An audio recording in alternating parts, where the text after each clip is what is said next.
You ever have one of those colds that just won't leave? You know the one.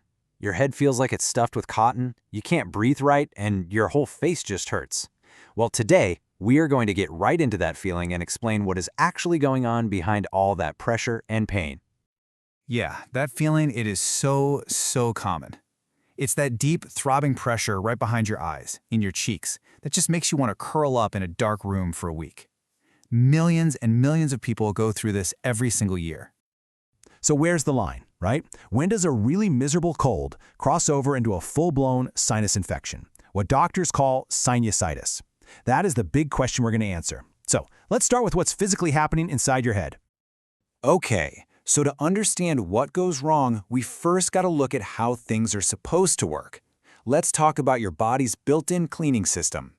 So you've got these things called sinuses. They're basically hollow, air-filled pockets behind your forehead, your cheeks, and your eyes. Now, they're not just empty space. Their job is to make a thin layer of mucus to trap all the gunk we breathe in, like dust and germs. Then, tiny little hairs sweep it all out. You can think of it like a self-cleaning air filter for your face. Pretty cool, right? So on the left here, that's a happy sinus. Everything's clear and mucus can drain out, no problem. But when you get a cold or your allergies kick up, the tissues lining those sinuses get all swollen and puffy, which you can see on the right. And that, my friends, is where all the trouble starts.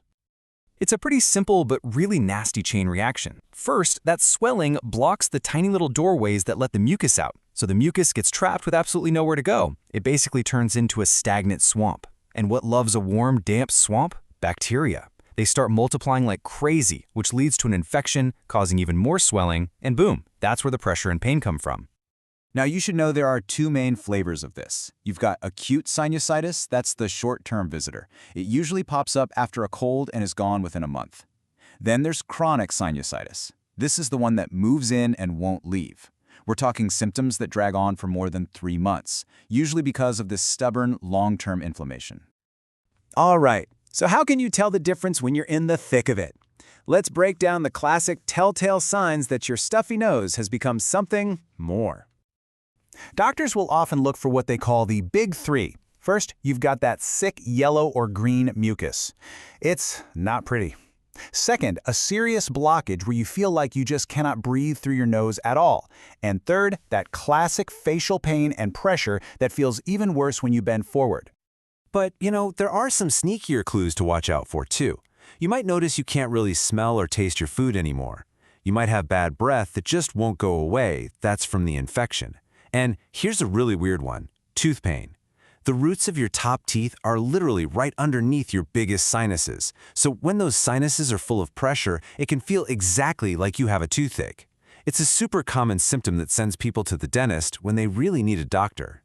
So if we put it all side by side, the differences really pop. A cold, it should be getting better in about a week, maybe 10 days. Sinusitis just sticks around. A cold feels like general stuffiness, but sinusitis is that focused, targeted pain in your face. And the mucus tells the story, right? Usually clear or white with a cold, but thick and colorful with an infection.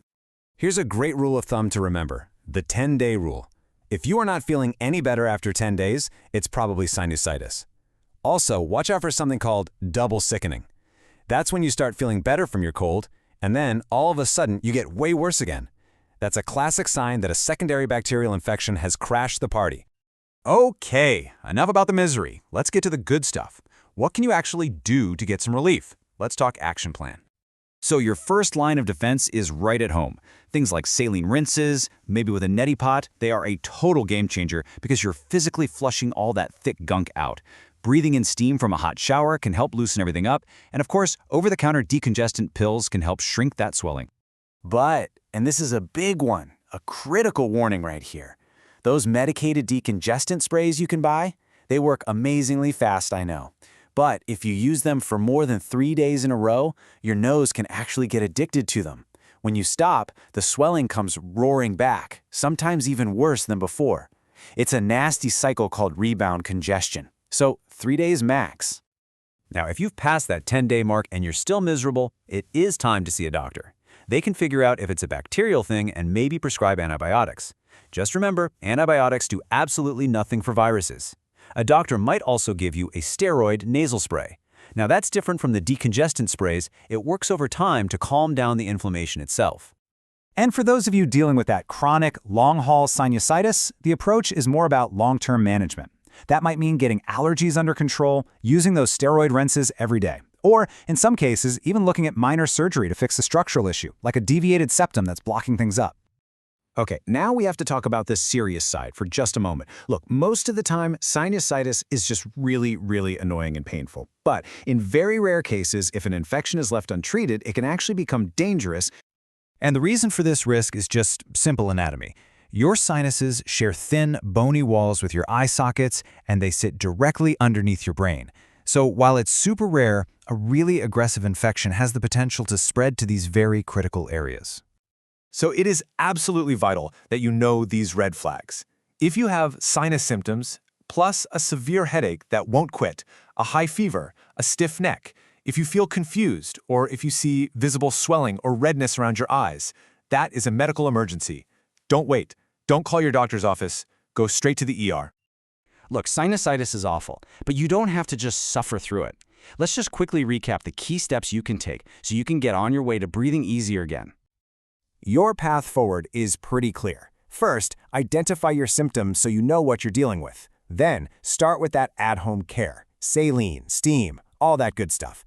Keep that 10-day rule in the back of your mind, and please, don't be a hero. See a doctor if things just aren't getting better. You've got options. I really hope this helped clear up the fog around sinusitis. Remember, just understanding what's going on inside your own head is a huge first step toward getting real relief. So, the next time you feel that pressure building, you'll know exactly what's happening and what you can do about it.